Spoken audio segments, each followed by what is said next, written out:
اے میری قوم، اس مقدس سرزمین میں داخل ہو جاؤ جو اللہ نے تمہارے لیے مقرر فرمائی ہے، اور پیچھے نہ ہٹنا ورنہ خسارے میں رہو گے۔ وہ کہنے لگے، اے موسیٰ، وہاں تو ایک طاقتور قوم آباد ہے، اور وہ جب تک اس زمین سے نکل نہ جائے ہم تو اس میں ہرگز داخل نہیں ہوں گے۔ ہاں، اگر وہ وہاں سے نکل جائیں تو ہم داخل ہو جائیں گے۔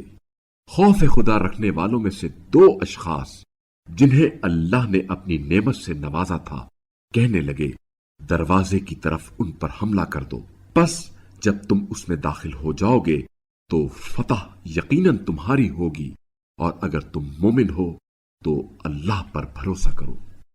وہ کہنے لگے، اے موسیٰ، جب تک وہ وہاں موجود ہے ہم ہرگز اس میں داخل نہ ہوں گے۔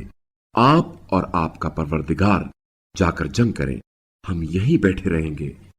موسیٰ نے کہا، پروردگارا، میرے اختیار میں میری اپنی ذات اور میرے بھائی کے سوا کچھ نہیں ہے، لہذا تو ہم میں اور اس فاسق قوم میں جدائی ڈال دے۔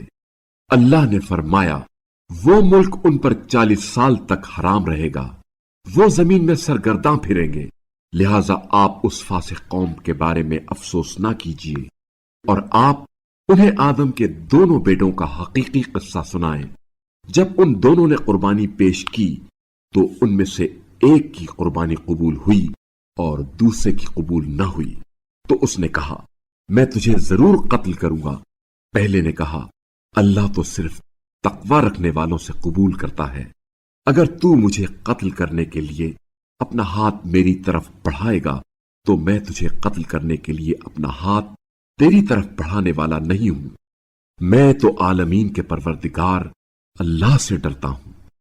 میں چاہتا ہوں کہ میرے اور اپنے گناہ میں تم ہی پکڑے جاؤ اور دوزخی بن کر رہ جاؤ، اور ظالموں کی یہی سزا ہے۔